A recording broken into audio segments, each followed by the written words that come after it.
নমস্কাৰ বন্ধু বান্ধৱীসকল, এমআইন ফৰ আছামলৈ সকলোকে স্বাগতম জনাইছোঁ। আজি আলোচনা কৰিম আছাম চিএম আত্মনিৰ্ভৰ আছাম 2023 স্কিম। তো এই বিষয়ে মই আপোনালোকক সবিশেষ জনাই দিম। আপোনালোকে নিশ্চয় গম পাইছে যে মুখ্যমন্ত্ৰী হিমন্ত বিশ্ব শৰ্মাই এটা আঁচনি আনিছে, যিটো আত্মনিৰ্ভৰ অসম স্কিম। এই স্কিমৰ আণ্ডাৰত 2 লাখৰ পৰা 5 লাখ টকালৈকে লোন প্ৰভাইড কৰিব, যিটো আপোনালোকক সুদবিহীন হয়। তো এইটো আপোনালোকে 5 বছৰৰ ভিতৰত মানে কি কৰিব লাগে, ঘূৰাই দিব লাগিব। এইটো এপ্লাইটো কেতিয়াৰ পৰা হ'ব, মানে 23 ছেপ্টেম্বৰৰ পৰা মানে এপ্লাইটো অনলাইন হৈ আছে। তো ইয়াতে চাওক, আত্মনিৰ্ভৰ আছাম 2023 ডিটেইলছ ইয়াতে সকলোবিলাক দিয়া আছে। আপোনালোকে নিশ্চয় এবাৰ পঢ়ি চাব পাৰে। চাওক ইয়াতে কেই তাৰিখৰ পৰা এপ্লাই কৰিব বা কি কৰিব, গোটেইখিনি এই ভিডিঅ'টোৰ মাজত আপোনালোকক মই জনাই দিম। আৰু আপোনালোকে এবাৰ পেজটো অ'পেন কৰি আপোনালোকে চাব পাৰে। মই লিংকটো ডিছক্ৰিপশ্যনত দি দিম। তো আজি আলোচনা কৰিম বিশেষকৈ কেনেকৈ এপ্লাই কৰিব লাগে, আপোনালোকে ৰেজিষ্ট্ৰেশ্যন কেনেকৈ কৰিব, আৰু এপ্লাই কৰিবৰ কাৰণে কি কি ডকুমেণ্টছ লাগিব, কি কি বস্তু লাগিব, কেনেকৈ কৰিব লাগে, এই ভিডিঅ'টোৰ মাজত মই সম্পূৰ্ণভাৱে আপোনালোকক জনাই দিম। তো আপোনালোকে ভিডিঅ'টো স্কিপ নকৰি সম্পূৰ্ণভাৱে চাই থাকিব। মই A to Z ডিটেইলছটো আপোনালোকক জনাই দিম। যদি আপোনালোকে কিবা কৰি যদি মিছ কৰে বা স্কিপ কৰি ভিডিঅ'টো চাই, তেনেহ'লে সম্পূৰ্ণভাৱে আপোনালোকে বুজি নাপাব। তো মই এই ভিডিঅ'টোৰ মাজত সম্পূৰ্ণভাৱে আলোচনা কৰিম। আহক তেনেহ'লে ভিডিঅ'টো আৰম্ভ কৰোঁ।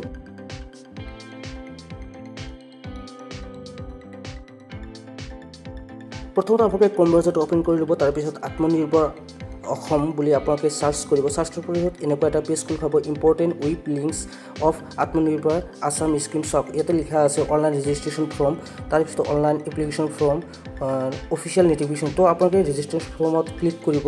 ৰেজিষ্ট্ৰেশ্যন ফৰ্মত ক্লিক কৰাৰ পিছত পেজটো লোডিং হ'ব। লোডিং হোৱাৰ পিছত চাব পাৰে যে কি কি বস্তু আপোনালোকে দিব লাগিব। মই সম্পূৰ্ণ A to Z আপোনালোকক জনাই দিম। তো আপোনালোকে ভিডিঅ'টো চাই থাকক। তাৰপিছত এনেকুৱা এটা পেজ খোল খাব। ইয়াতে লিখা আছে গভৰ্ণমেণ্ট আছাম। ইয়াতে আপোনালোকে কি কৰিব লাগিব, প্ৰথমতে আপোনালোকে ৰেজিষ্ট্ৰেশ্যন হ'ব লাগিব।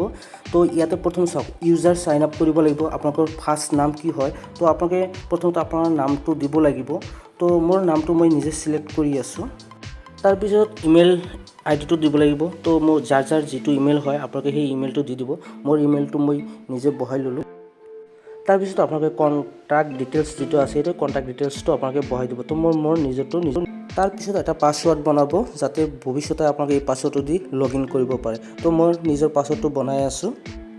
তাৰপিছত আপোনালোকে এটা কেপচা দিয়া থাকিব। তো আপোনালোকে কেপচাটো চাই বহাই ল'ব। তাৰপিছত চেণ্ড OTP ক্লিক কৰিব। OTPটো বহাই দিলোঁ। বহাই দিয়াৰ পিছত ইয়াতে ছাবমিট কৰিম। তো ছাবমিট কৰাৰ পিছত এটা পেজ লোডিং হ'ব। তাৰপিছত এনেকুৱা এটা পেজ খোল খাব। চাওক ইয়াতে দিয়া আছে registration form for the chief minister Atmanirbhar Asom অভিযান। তো ইয়াতে ডাঙৰ আখৰ দি দিয়া আছে, আপোনালোকে নিশ্চয় চাব পাৰি আছে।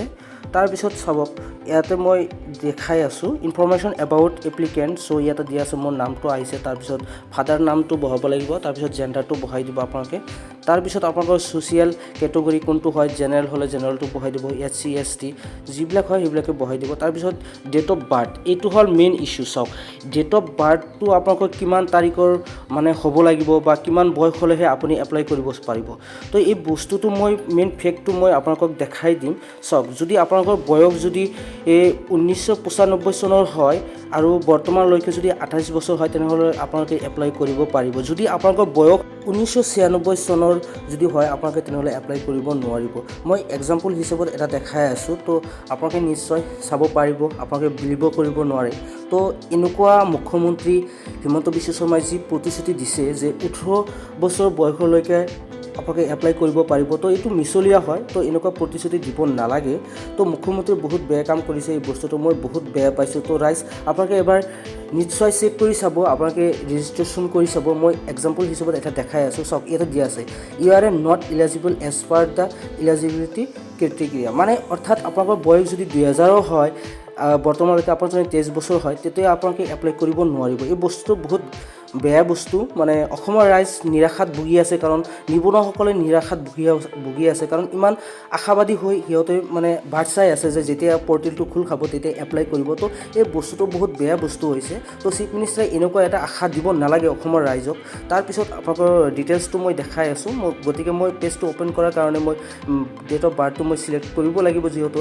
তো মই দেখাই আছোঁ ইয়াতে 1995টো মই ছিলেক্ট কৰিম, আৰু এই ছিলেক্ট কৰাৰ পিছত আপোনাক গোটেই ডিটেইলছটো মই কেনেকৈ মানে ষ্টেপ বাই ষ্টেপ কৰিব লাগে মই সম্পূৰ্ণভাৱে দেখাই দিম। তো আপোনালোকে ভিডিঅ'টো স্কিপ নকৰিব। চাওক ইয়াৰ পিছত আপোনালোকে পেন কাৰ্ড নাম্বাৰটো দিব লাগিব। পেন কাৰ্ড নাম্বাৰটো বহাব। তাৰপিছত আপোনালোকে ইয়াত আধাৰ নাম্বাৰটো দিয়া আছে, আধাৰ নাম্বাৰটো বহাব। তাৰপিছত আপোনালোকে এমপ্লয়মেণ্ট এক্সচেঞ্জ নাম্বাৰ যদি আছে তো আপোনালোকে সেই বস্তুটো বহাব লাগিব। সেই এমপ্লয়মেণ্ট এক্সচেঞ্জ নাম্বাৰটো বহাব। তো মই ইয়াতে মোৰ পেন কাৰ্ড নাম্বাৰটো মই বহাই আছোঁ। চাওক তাৰপিছত মই নেক্সট ষ্টেপলৈ আগবাঢ়ি আছোঁ। তো মোৰ ডিটেইলছটো বহোৱা হ'ল। ইয়াৰ পিছত আপোনালোকে ইয়াতে চিলেক্ট কৰিব আপোনালোকে কিহৰ কাৰণে লোনটো ল'ব সেই বস্তুটো চিলেক্ট কৰিব লাগিব। ইয়াতে বহুতকেইটা দিয়া আছে, এগ্ৰিকালচাৰ, তাৰপিছত ফিচাৰ্ছ, তাৰপিছত আপোনালোকে ডায়েৰী ফাৰ্ম বা পিগ ফাৰ্ম বা আপোনালোকে কিবা গড ফাৰ্ম খুলিব, তাৰ কাৰণে আপোনালোকে সেইটো বস্তুটো এপ্লাই কৰিব পাৰে। তো তাৰপিছত আপোনালোকৰ কিহৰ কাৰণে বস্তুটো কৰিব, তো সেইটো বস্তুটো আপোনালোকে আদাৰ্ছটো দিলে হ'ল, ট্ৰেড লাইচেঞ্চটো আদাৰ্ছ দিলে হ'ল। ইয়াৰ পিছত আপোনালোকৰ অপশ্যন থাকিব, অপশ্যনটো দিব লাগিব। তাৰপিছত এটা ফটোগ্ৰাফী মিনিমাম এটা 400 অৰ্থাৎ KB হ'ব লাগিব। সেই বস্তুটো মানে আপোনালোকে আপলোড দিব লাগিব। তো মই এই বস্তুটো আপলোড দিয়া নাই। চাওক ইয়াৰ পিছত আপোনালোকৰ ডিটেইলছটো দিব লাগিব, permanent details with mobile number. ইয়াতে চাওক এড্ৰেছ লাইনটো দিয়া আছে, এড্ৰেছ লাইন 2, এড্ৰেছ লাইন 3 গোটেইকেইটি দিয়া আছে। তাৰপিছত ইয়াতে ষ্টেটটো চিলেক্ট কৰিব লাগিব, ডিষ্ট্ৰিক্টটো আপোনালোকে চিলেক্ট কৰি ল'ব। চাওক ইয়াতে মই এড্ৰেছ লাইনটো আপোনালোকে কেনেকৈ চিলেক্ট কৰিব লাগে সেই বস্তুটো আপোনালোকে নিশ্চয় গম পায়। তো আপোনালোকে নিজে এবাৰ নিজৰ বস্তুখিনি চিলেক্ট কৰি ল'ব। তাৰপিছত ইয়াতে চাওক ডিষ্ট্ৰিক্টটো মই চিলেক্ট কৰিছোঁ, আপোনালোকে কেনেকৈ ডিষ্ট্ৰিক্টটো ওলাব লাগে তো আপোনালোকে নিশ্চয় গম পায়। তো সেই বস্তুটো আপোনালোকে নিজে এবাৰ চিলেক্ট কৰি ল'ব। ইয়াৰ পিছত আপোনালোকে চাব ডিষ্ট্ৰিক্ট যিটো দি আছে তো আপোনালোকে চাব ডিষ্ট্ৰিক্টটো চিলেক্ট কৰিব। তাৰপিছত ইয়াতে চাব পাৰি আছে পিনক'ডটো বহাই দিব, মোবাইল নম্বৰটো আহি যাব আৰু ইমেইল আইডিটো থাকিব। তাৰপিছত ইয়াতে আছে চাওক হায়াৰ এডুকেশ্যন কোৱালিফিকেশ্যন যিটো আপোনালোকৰ আছে ইয়াত দিছে হায়াৰ একাডেমিক কোৱালিফিকেশ্যনটো আপোনালোকে বস্তুটো বহাই ল'ব।